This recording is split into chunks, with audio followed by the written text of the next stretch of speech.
Bonjour à tous, bienvenue dans cette vidéo. Aujourd'hui, c'est la partie 2 de notre étude de cas sur l'entreprise Donevie Concept Photo, donc l'entreprise de Sylvie que vous avez découvert hier lors de l'interview de Sylvie justement. Alors, hier, on a fait le brief du client finalement, on a découvert l'entreprise de Sylvie, ses objectifs et son budget. Donc on fera un rappel rapide. Et là, aujourd'hui, l'objectif de la vidéo, c'est ce qu'on fait le lendemain d'une interview avec un client, ou c'est ce qu'on fait le lendemain d'un brainstorm par exemple avec votre équipe si vous voulez faire une stratégie pour vous-même. C'est tout simplement mettre à plat le briefing, les informations qu'on a et mettre sur papier une stratégie web selon les informations qui ont été collectées. Donc pour faire un résumé rapide de la vidéo d'hier, donc j'ai mes notes en bas, c'est normal si je baisse les yeux de temps en temps, c'est pour me rappeler des chiffres. Donc l'entreprise s'appelle Donevie Concept Photo, donc c'est 3 photographes dont Sylvie qu'on a vu hier qui ont monté ça, c'est tout nouveau et l'objectif en fait c'est de vendre des shootings thématiques. Donc thématiques, c'est-à-dire que par exemple en ce moment là l'opération c'est pour Noël, ils ont préparé des studios avec décors de Noël dans lesquels ils aimeraient shooter des familles, des couples, etc. Bref, donc en fait à chaque période de l'année il y aura une thématique différente et ils font des shootings dans ces thèmes actuels. Et donc leur objectif aujourd'hui c'est de vendre 5 shootings par jour sur 10 week-ends parce que ces 3 photographes font encore leur travail à temps plein, donc ils ne travaillent que le week-end pour leur entreprise de photos. Donc ça fait une centaine de shootings à 60 $ par shooting, ça fait un objectif de chiffre d'affaires de 6 000 $. Donc notre objectif aujourd'hui c'est de vendre pour eux via le marketing web une centaine de shootings à 60 $ pour un total de 6 000 $. Leur budget marketing c'est 1 000 $. Ça comprend le budget pub et le budget pour les outils éventuels. Donc on verra qu'ils ont déjà 2-3 choses en place, mais pour tout ce qu'on doit faire, on doit le faire avec 1 000 $ de budget. Donc c'est quelque chose d'assez réaliste. Alors évidemment le retour sur investissement souhaité n'est pas énorme, 1 000 $ pour 6 000. Pourquoi ? Parce que c'est une entreprise en démarrage et leur objectif aujourd'hui c'est surtout d'acquérir de la visibilité. Ils ont déjà des gros concurrents sur le marché et ce qu'ils veulent c'est certes se lancer, être rentable, on est quand même très rentable, on fait x6 au niveau comme de l'investissement, mais leur but c'est surtout d'acquérir une première visibilité, d'avoir une première centaine de clients, des témoignages, etc. Donc ça va être notre objectif. Et leur situation actuelle est très simple, c'est qu'aujourd'hui ils n'ont jamais fait de publicité, ni ça avec Facebook, Google ou quoi que ce soit d'autre. Ce qu'ils ont c'est une page Facebook où il y a encore très peu de likes, seulement 74. Et ils ont un site web et ils ont une plateforme de prise de rendez-vous en ligne. Alors ça va être un outil intéressant. En fait les gens peuvent réserver leur shooting directement en ligne et payer le dépôt, le dépôt qui est demandé, la première partie du paiement finalement, directement en ligne. Donc nous notre objectif aujourd'hui ça va être de nourrir cette machine là, c'est-à-dire qu'on va pas tout réinventer pour un budget de 1 000 $ et vu le peu de temps qu'on a pour arriver à nos objectifs, parce qu'il ne faut pas oublier qu'on est le 2 octobre au moment où je tourne cette vidéo et on doit vendre une centaine de shootings pour décembre, pour Noël. On ne peut pas se permettre de mettre en place des choses trop compliquées. Donc ce qu'on va faire c'est qu'on va garder les outils actuels qui sont la page Facebook, le site web et le logiciel Go Rendez-vous qui permet de prendre des rendez-vous en ligne, et on va simplement nourrir cette machine avec une campagne de marketing web. Alors maintenant qu'on a fait le rappel de la situation, quelle est la stratégie que j'ai décidé d'employer ? Alors lorsque vous créez votre stratégie de marketing web, ce que je vous conseille c'est de prendre un peu de recul et d'imaginer votre tunnel de vente dans sa globalité. Alors pour rappel, un tunnel de vente c'est toutes les étapes qui vous séparent d'un prospect grand public qui ne vous connaît pas à une vente. Aujourd'hui, dans le cas de Sylvie et de son entreprise, alors je change de feuille. Alors dans le cas de Sylvie et de son entreprise, ce qu'on veut c'est une source de trafic qui va aller sur une page de persuasion, ou en tout cas un outil de persuasion qui va permettre de faire en sorte que le prospect qui ne connaît pas encore soit persuadé de vouloir faire affaire avec Sylvie, qui va rediriger vers la plateforme de rendez-vous en ligne. Donc très simple, source de trafic pour obtenir les prospects. On convertit les prospects en les persuadant de faire affaire avec Sylvie et ses collègues de l'entreprise photo et on les envoie sur la plateforme de réservation en ligne pour faire la vente.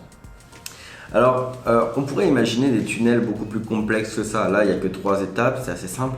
Mais comme je vous disais en début de vidéo, on a 1 000 $ de budget, ce qui est déjà pas mal, mais on a surtout seulement 2 semaines de mise en place, donc 1 à 2 semaines.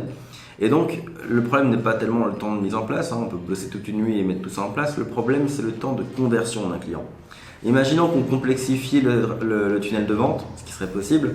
On aurait pu rajouter de l'email marketing avec des emails automatisés. On aurait pu rajouter un lead magnet pour récupérer les coordonnées. On aurait pu imaginer plein de choses. Le problème, c'est que lorsqu'on prend un tunnel de vente un peu plus complexe avec des lead magnets, des emails, etc., le processus de décision du prospect devient plus long.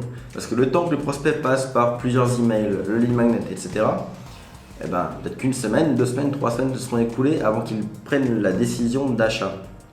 Et dans le cas de Sylvie, on n'a pas le temps de passer 3 semaines pour convaincre un prospect.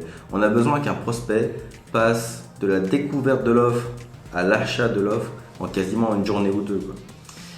Et dans l'idéal, one shot, donc en 1 heure. Donc c'est pour ça qu'aujourd'hui, la stratégie que je vous propose, alors elle va être en 3 étapes, comme je vous dis, source de trafic, page de persuasion et prise de rendez-vous en ligne. Et voici les outils qu'on va utiliser. On va commencer donc par définir la cible. Alors, pour Sylvie, on n'a pas tout à fait eu le temps d'en parler hier parce qu'elle n'était pas sûre de ce qu'elle voulait. Ça peut arriver et vous pouvez aussi avoir des doutes de votre côté quand vous créerez votre stratégie marketing. Personnellement, bon, il y a quand même une chose qui était claire, c'est que la cible, c'est les familles pour Noël. Ce qu'elle veut, c'est faire des shootings de famille. Donc, personnellement, d'après les chiffres, d'après mon expérience, etc., je sais que dans les familles, ceux qui sont le plus réceptifs finalement aux publicités, eh ben, c'est les mamans. Les mamans d'enfants de 1 à 12 ans, typiquement. Et donc là, ma cible pour la campagne, pour Sylvie et ses collègues, ça va être de cibler toutes les mamans qui ont des enfants entre 1 et 12 ans dans les 45 km autour de leur studio. Studio qui est situé à Shawinigan, au Québec, donc juste à côté de mon bureau, justement. Donc vraiment toutes les mamans d'enfants de 1 à 12 ans dans ce secteur-là. Il y en a plusieurs milliers, on verra ça quand on créera la campagne Facebook, on verra exactement combien il y en a, mais à mon avis on aura plus de 10 000 prospects, et donc le but c'est de les cibler elles. Alors la cible est définie, quel outil je vais utiliser comme source de trafic, donc pour nourrir mon tunnel de vente, je vais utiliser de la publicité Facebook. Je vous en ai parlé dans plein de vidéos, vous savez que c'est un outil que j'adore, qui est extrêmement efficace, extrêmement rentable et qui nous permet très facilement de cibler ce type de prospects finalement. Vous voyez, on peut carrément choisir dans Facebook les mamans d'enfants de 1 à 12 ans, ça va être ultra simple, vous verrez. Je vais commencer les publicités avec 5 $ par jour.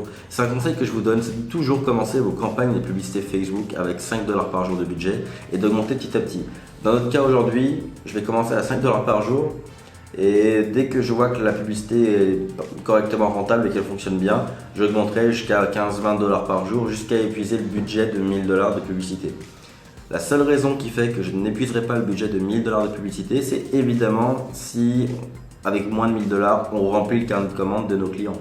C'est-à-dire que là, si Sylvie et ses collègues sont plein, que tous les shootings sont bookés avec 500 $, bah, tant mieux, on aura atteint l'objectif maximal avec moins que le budget qui a été imposé dès le début.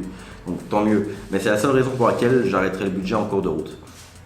Autrement, si une publicité n'est pas tout à fait rentable et si elle a un peu de mal à décoller, on modifie les publicités, on fait des tests AB, donc ça j'en parle dans la vidéo que vous pouvez voir en cliquant en haut à droite.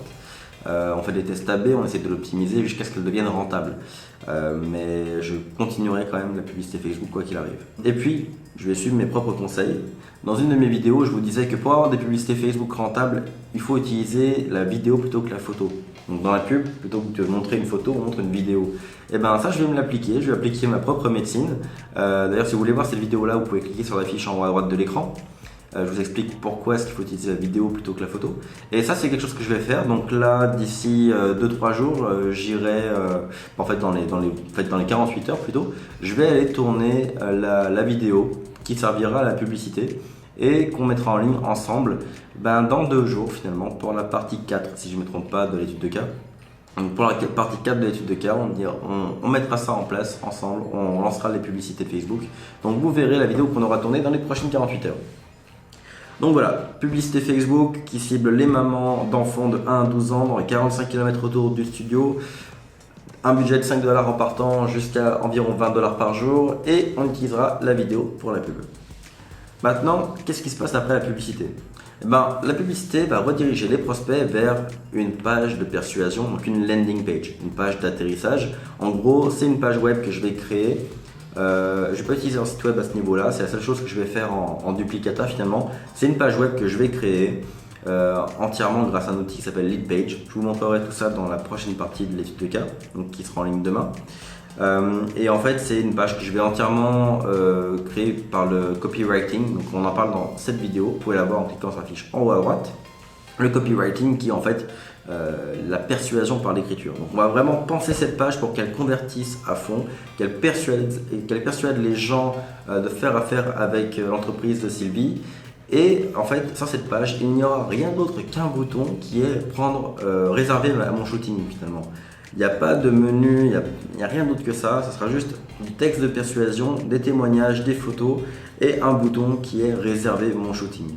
Et ce bouton redirigera vers la page Go Rendez-vous pour réserver en ligne. Donc vous voyez, c'est très simple. J'ai la publicité Facebook qui va nourrir le tunnel de vente. Les prospects vont atterrir sur une page sur laquelle je vais les persuader de réserver leur shooting. Ils vont cliquer sur le bouton qui va les faire arriver sur Go Rendez-vous qui sert à réserver le shooting. Et la dernière étape qui viendra, c'est la publicité en remarketing. Le remarketing, on a déjà parlé dans cette vidéo. Comme d'habitude, je vous laisse aller la voir si vous ne connaissez pas le sujet. Le remarketing, c'est le fait d'aller réattaquer des prospects déjà existants par la publicité Facebook. Enfin, ça peut être d'autres publicités, mais en tout cas, regardez Facebook. Et donc, ce que je vais faire, c'est que je vais mettre en place, donc là, dans la 5e partie de l'étude de cas, une campagne de remarketing pour aller remotiver les prospects qui ont abandonné l'achat en cours de route. Donc voilà, c'est à ça que ça va ressembler. Donc comment ça va se passer? Demain, on crée ensemble la page de persuasion, donc la landing page sur laquelle on va envoyer les prospects. On va la connecter avec la page de réservation en ligne Go Rendez-vous. Ensuite, c'était pour la partie 3 qui est demain. Après-demain, pour la partie 4, on va lancer la campagne de publicité Facebook. Et vendredi, pour la partie 5, on va préparer la campagne de remarketing. Donc je vais vous montrer comment faire pour la préparer, la mettre en place. Et puis, si le trafic est suffisant, on pourra même la lancer ce jour-là. Mais ça, c'est pas encore garanti. Vous comprendrez pourquoi, je vous expliquerai tout ça vendredi. Mais la campagne de remarketing sera lancée environ 7 jours après, à mon avis. Vous comprendrez pourquoi dans la vidéo de vendredi. Et puis, on se retrouvera 10 semaines après pour voir les résultats. Donc voilà la stratégie, voilà ce que je vous conseille de faire. Faites un point sur votre brainstorm de la veille où vous avez préparé vos objectifs, vos budgets, etc. Mettez à plat votre tunnel de vente, voyez par quelles étapes vous devez faire passer vos prospects, mais en même temps prenez en compte votre réalité, quel est votre délai, quel est votre budget. Et allez vous inspirer de toutes les vidéos sur ma chaîne pour trouver tous les outils qui peuvent être intégrés à votre tunnel de vente pour un maximum d'efficacité. Et il ne vous reste plus qu'à le mettre en place. Et vous verrez, là, en quelques jours, une campagne complète peut être mise en place. Et puis, si elle est rentable, cette campagne, Sylvie pourra l'utiliser encore pour 1 an, 2 ans, 3 ans. Vous voyez, une semaine de boulot, certes, mais ça peut être pour plusieurs mois, plusieurs années, si elle est correctement rentable. Si vous voulez recevoir les prochaines vidéos, je vous conseille de vous abonner à la chaîne. Ça vous permettra de recevoir les prochaines parties de l'étude de cas dès qu'elles sortiront. Vous recevrez une notification. Et si ce concept vous plaît, si les informations que je vous donne aujourd'hui, dans les prochains jours, vous plaisent, je vous invite à commenter, liker, partager les vidéos à des personnes qui pourraient en avoir besoin, donc des amis entrepreneurs ou des gens qui ont des projets par exemple. N'hésitez pas à partager, ça me fera plaisir. Et enfin, si vous voulez développer votre entreprise grâce au web, j'ai écrit un petit e-book d'environ 90 pages sur le sujet. J'y donne 3 conseils pour apprendre à développer votre business grâce au web. On y parle justement de publicité Facebook, de remarketing, etc. Donc ça peut vous plaire, c'est gratuit, c'est dans la description. Il y a juste à cliquer sur le lien et télécharger le e-book. Vous recevrez le livre par email dans les 5 minutes après votre inscription. Donc sur ce, je vous dis à très bientôt, donc à demain pour la prochaine vidéo.